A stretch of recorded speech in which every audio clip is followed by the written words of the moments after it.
Philadelphia ஊழியங்கள் வழங்கும் திறந்த வாசல் நேரம்.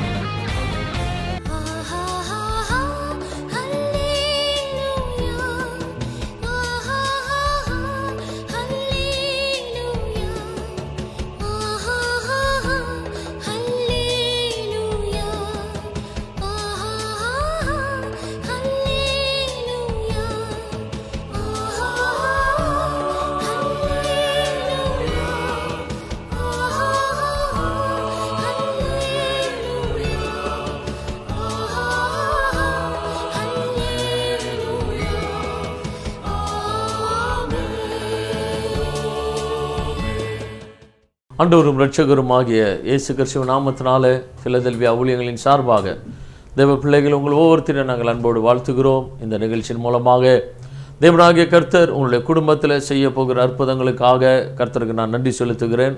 இந்த நாளிலும் நாம் பார்க்க போகிறோம், யாரை கர்த்தர் ஆசிர்வதிப்பார்.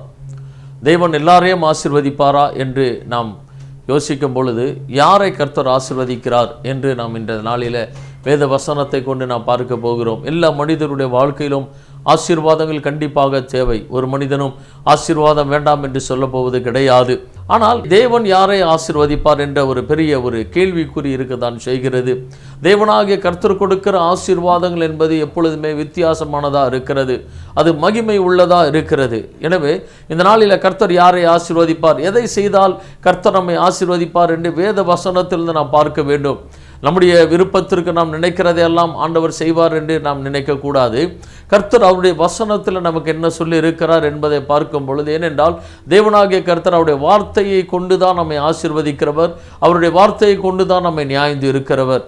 நம்முடைய வாழ்க்கையில் கர்த்தருடைய ஆசீர்வாதங்கள் வேண்டும். 2 சாமுவேலின் புத்தகம் 7வது அதிகாரத்தினுடைய கடைசி வசனத்தை நான் வாசிக்கும் பொழுது தாவீது சொல்லுகிறார், இப்போதும் உமது அடியானின் வீடு என்றைக்கு உமக்கு முன்பாக இருக்கும்படி அதை ஆசீர்வதித்தருளும்.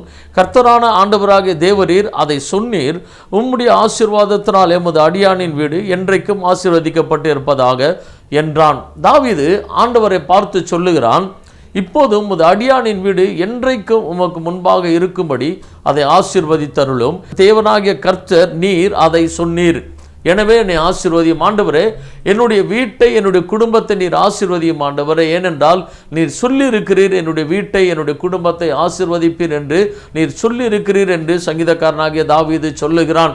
இஸ்ரவேல் தேசத்துக்கெல்லாம் ஒரு மிகப்பெரிய ராஜாவாக அவன் விளங்கின பின்பு அவன் அரண்மனையில் இருந்து கொண்டு தேவனை நோக்கி அவன் பார்க்கிறான். இப்போ ஆண்டவர் தாவீதுக்கு சொல்லியிருக்கிறார், நான் உன்னுடைய வீட்டை ஆசீர்வதிப்பேன் என்று சொல்லியிருக்கிறார். ஏன் தாவீதுக்கு ஆண்டவர் சொன்னார் என்பதை நாம் பார்க்க வேண்டும். ஆண்டவர் அவர் சொல்லுகிறதை செய்து முடிக்கிறவர், அவர் மனம் மாறுகிறதற்கு மனுபுத்திரன் அல்ல, அவர் சொல்லியும் செய்யாது இருப்பாரோ என்று வேதத்தில் நாம் பார்க்கிறோம். அவர் சொன்னால் அதை நிறைவேற்றி முடிக்கிறவர். இன்றைக்கும் தாவீதின் சந்ததியை தேவனாகிய கர்த்தர் இந்த உலகத்தில் ஆசீர்வாதமாக வைத்திருக்கிறார். ஆயிரக்கணக்கான ஆண்டுகளுக்கு முன்பாக தாவீதிற்கு தேவனாகிய கர்த்தர் சொன்ன வார்த்தையின்படி, உன்னுடைய சந்ததியை ஆசீர்வதிப்பேன் என்று சொன்ன வார்த்தையின்படி இன்றைக்கும் தாவீதினுடைய சந்ததியை தேவனாகிய கர்த்தர் ஆசீர்வதித்திருக்கிறார். அப்படி என்றால் எதை வைத்து தேவனாகிய கர்த்தர் தாவீதினுடைய சந்ததியை ஆசீர்வதித்தார்? தாவீதை தேவன் ஆசீர்வதித்தது ஒரு புறம், ஆனால் தாவீதினுடைய சந்ததியை தேவன் ஆசீர்வதித்தது இன்னொரு பக்கம் என்பதை நாம் பார்க்க வேண்டும்.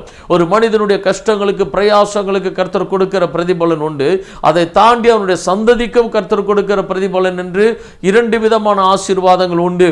தாவீது வனாந்தரத்தில் ஆடுகளை மேய்த்து கொண்டிருந்த பொழுது அவனை தேவனாகிய கர்த்தர் ராஜாவாக அபிஷேகம் பண்ணினார்.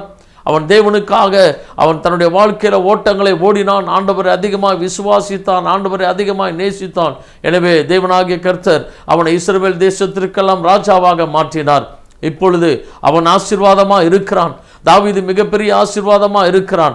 ஆனால் இவனுக்கு அப்புறமாக இவனுடைய சந்ததி எப்படி ஆசீர்வாதமாக இருக்கும் என்பது இவன் உயிரோடு இருக்கும் பொழுதே கர்த்தர் அவனுக்கு சொல்லுகிறார்.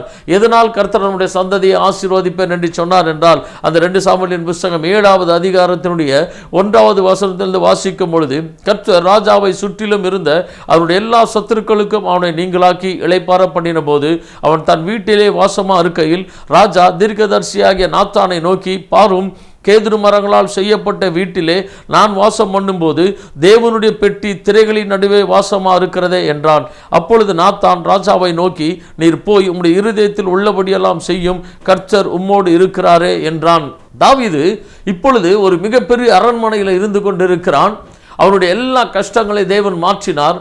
தாவீது ராஜாவினுடைய எல்லா சத்துருக்களை கர்த்தர் நீங்களாக்கின பொழுது இப்பொழுது அவன் இளைப்பாறுதலோடு சமாதானத்தோடு இருக்கிறான். ஒரு பெரிய ஐஸ்வர்யம் உள்ளவனாய் மிகப்பெரிய ராஜாவாக அவன் வாழ்ந்து கொண்டு இருக்கும் பொழுது அவனுடைய இருதயத்தில் ஒரு கஷ்டம், ஒரு வேதனை இருந்தது. என்ன வேதனை என்றால், நான் இவ்வளவு பெரிய அரண்மனையில் இவ்வளவு பெரிய வசதியான ஒரு வாழ்க்கையோடு நான் இளைப்பாரி கொண்டிருக்கிறேன்.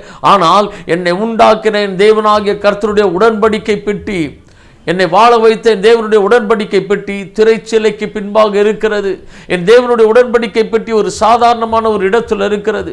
நான் இவ்வளவு பெரிய சிங்காசனத்தில் அரண்மனையில் நான் வாழ்ந்து கொண்டிருக்கிறேன். எனவே என் தேவனுடைய உடன்படிக்கை பெட்டிக்காக நான் ஒரு பெரிய ஆலயத்தை கட்ட வேண்டும் என்ற ஒரு வாஞ்சை அவனுக்குள்ளாக வந்தது.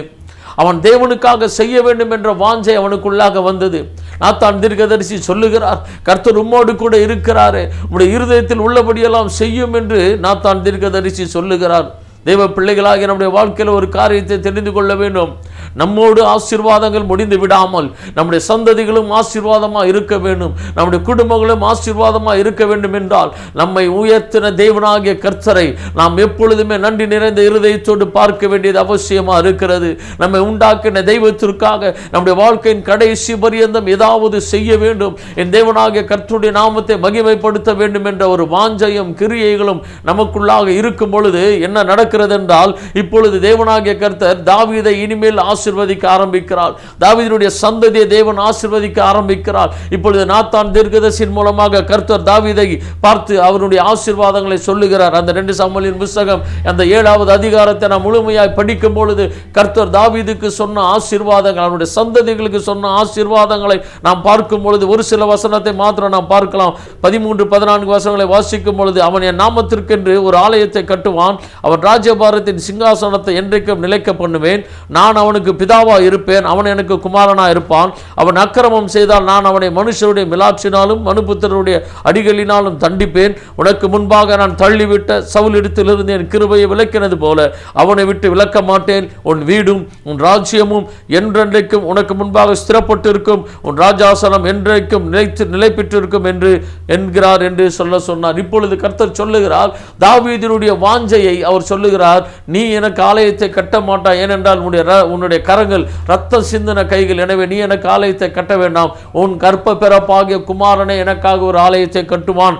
சாலமோனை குறித்து ஆண்டவர் சொல்லுகிறார், தாவீதினுடைய சிங்காசனம் என்றென்றைக்கும் நிலை பெற்றிருக்கும், நான் அவனுக்கு பிதாவா இருப்பேன் என்று சொல்லுகிறார். தாவீது வாழ்ந்த வாழ்க்கை, தாவீதினுடைய வாஞ்சை, தேவனுக்காக செய்ய வேண்டும் என்ற இந்த வாஞ்சை தாவீது ஜீவனோடு இருக்கும் பொழுது ஆண்டவர் சொல்லுகிறார், நீ மரித்த பிறகு உன்னுடைய பிள்ளைகளுக்கு நான் பிதாவா இருப்பேன், அவனுடைய சிங்காசனத்தை நான் என்றென்றைக்கு நிலைக்க பண்ணுவேன் என்று ஆண்டவர் சொல்லுகிறார். எவ்வளவு பெரிய ஒரு பாக்கியம் பாருங்கள். நாம் ஜீவனோடு இருக்கும் பொழுதே, நாம் மரித்ததற்கு அப்புறமாக நம்முடைய குடும்பத்தில் நடக்க போகிற காரியங்களையும் கர்த்தராகிய தேவன் சொல்லுகிறவராக இருக்கிறார். நம்மையும் நம்முடைய குடும்பத்தை நம்முடைய சந்ததிகளையும் கர்த்தர் ஆசீர்வதிக்க வேண்டும் என்றால் நாம் தேவனுக்காக எப்பொழுதுமே கிரியை செய்கிறவர்களாக இருக்க வேண்டும். அநேகருக்கு, ஒரு சிலருக்கு ஒரு மிகப்பெரிய சந்தேகம் இருக்கிறது, நான் சரியாக ஆராதனைக்கு போகிறேன், நான் உபவாசம் இருக்கிறேன், நான் செபிக்கிறேன், ஆனாலும் கர்த்தர் என்னை ஆசீர்வதிக்கவில்லையே, நான் வேதத்தை வாசிக்கிறேன், செபிக்கிறேன், ஆராதனைகளுக்கு போகிறேன் என்று சொல்லுவார்கள். ஆனால் இவையெல்லாம் தேவைதான். இதையெல்லாம் தாண்டி இவற்றுக்கான கிரியைகளை நாம் கர்த்தருக்காக செய்ய வேண்டும்.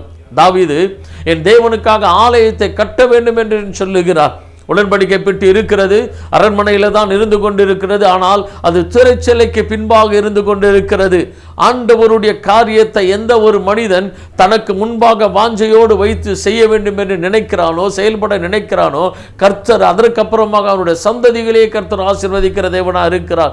இன்றைக்கு எத்தனையோ பேர் நன்றாய் வாழ்ந்த எத்தனையோ பேருடைய வாழ்க்கையில் அவருடைய சந்ததிகள் ஆசீர்வாதமாக இருக்கவில்லை. இன்றைக்கு எத்தனையோ பேருடைய வாழ்க்கையை பார்க்கும்பொழுது அவருடைய தாத்தா பாட்டி அவர்கள் நன்றாக இருந்தார்கள், அவருடைய அப்பா அம்மா எல்லாம் நன்றாக இருந்தார்கள். ஆனால் அவருடைய பிள்ளைகளுடைய வாழ்க்கை இன்றைக்கு மிகவும் மோசமான நிலைமையில் இருக்கிறது என்று எத்தனையோ பேரை நாம் பார்க்க முடியும். ஆனால் தேவனாகிய கர்த்தர் ஒரு மனிதனை ஆசீர்வதிக்கும் பொழுது, அந்த மனிதன் கர்த்தருக்காக எதையும் செய்வதற்கு ஆயத்தமாக இருக்கும் பொழுது, அவன் மரித்ததற்கு அப்புறமாகவும் அவனுடைய சந்ததியை இந்த பூமியில் தேவனாகிய கர்த்தர் ஆசீர்வதிக்கிறவராக இருக்கிறார். சங்கீதக்காரனாகிய தாவீது சொல்லுகிறார், நான் இளைஞனாக இருந்தேன், முதிர் வயது உள்ளவனும் ஆனேன், நீதிமானுடைய சந்ததி அப்பத்துக்கு இறந்து திரிகிறதை நான் பார்த்ததே இல்லை என்று சொல்லுகிறான். நான் சிறு வயதிலிருந்து பார்க்கிறேன், முதிர் வயது உள்ளவரையில் நான் பார்க்கிறேன், நீதிமானுடைய சந்ததி அப்பத்துக்கு இறந்து திரிகிறதில் என்று பார்க்கிறான். இன்றைக்கு தேவனாகிய கர்த்தர் யாரை ஆசீர்வதிப்பார்?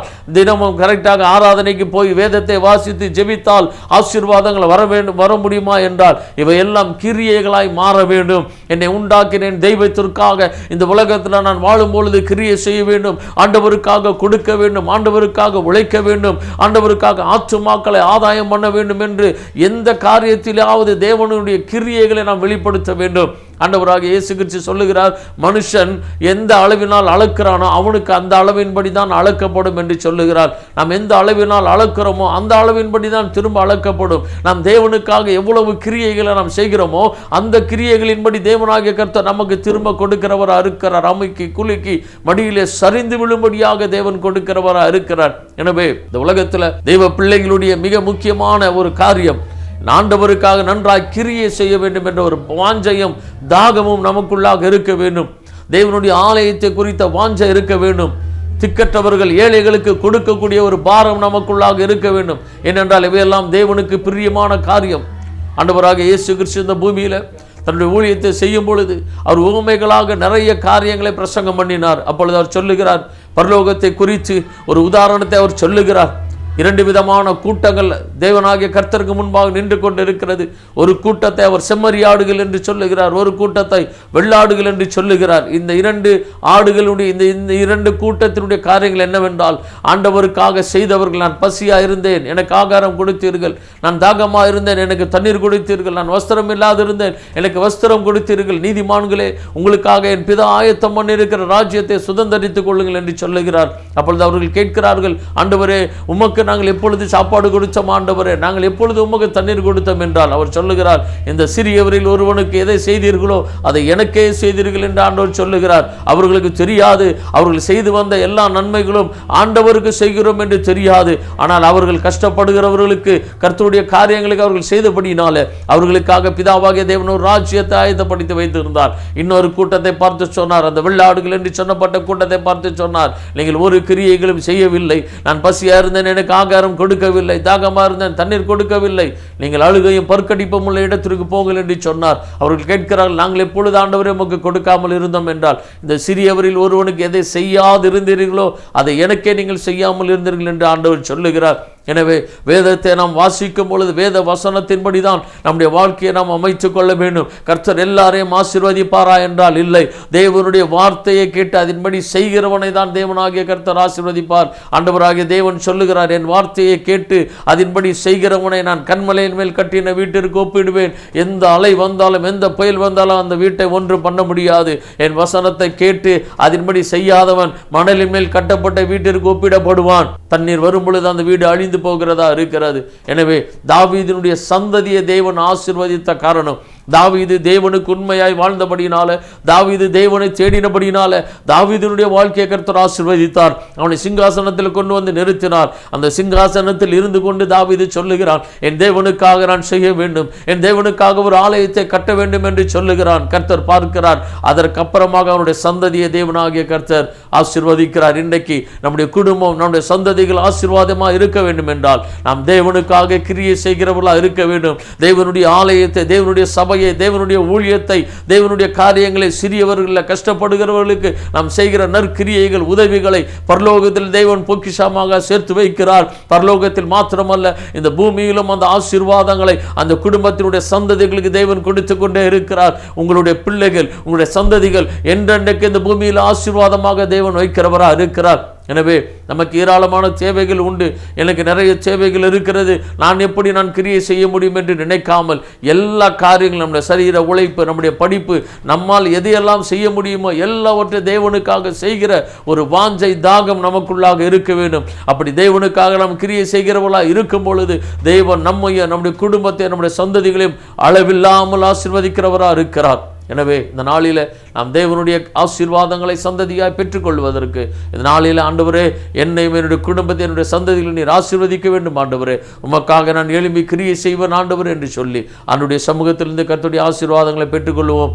செபிக்கலாம். வானத்தையும் பூமியை படைத்த சர்வ வல்லமையுள்ள தேவனாகிய கர்த்தாவே, பரலோக பிதாவே, நாங்கள் நமக்கு நன்றி செலுத்துகிறோம் ஆண்டவரே. தாவீது உமக்காக ஒரு ஆலயத்தை கட்ட வேண்டும் என்று நினைத்த பொழுது தாவீதுடைய சந்ததியெல்லாம் தேவனாகிய கர்த்தர் ஆசீர்வதித்தீரே ஆண்டவரே. இன்றைக்கு நாங்கள் ஆண்டவரே எங்கள் தேவனுடைய காரியங்களை ஆண்டவரே இந்த உலகத்தில் எவ்வளவு தூரம் நாங்கள் செய்கிறோமோ அந்த அளவுக்கு கர்த்தர் எங்களையும் எங்களுடைய சந்ததிகளையும் அளவில்லாமல் ஆசீர்வதிக்கிறவராக இருக்கிறீரே. உடைய ஆசீர்வாதத்தினாலே எங்களுடைய வீடுகள் என்றென்றைக்கும் ஆசீர்வதிக்கப்பட்டிருப்பதாக பொறுப்படுத்திக் கொள்ளுங்க. துதிகன மகிமையெல்லாம் உமக்கே செலுத்துகிறோம். எங்கள் ஆண்டவரும் இரட்சகருமாகிய இயேசு கிறிஸ்துவின் நாமத்தில் வேண்டுகிறோம் எங்கள் நல்ல பிதாவே. ஆமென், ஆமென். God bless you. கர்த்தர் உங்களை ஆசீர்வதிப்பார். மேலும் விவரங்களுக்கு நீங்கள் தொடர்பு கொள்ள pastor V. Simon, master of divinity, Philadelphia ministry, number 324, Konnur high road, cellphone 9884569467 மற்றும் 9790826578.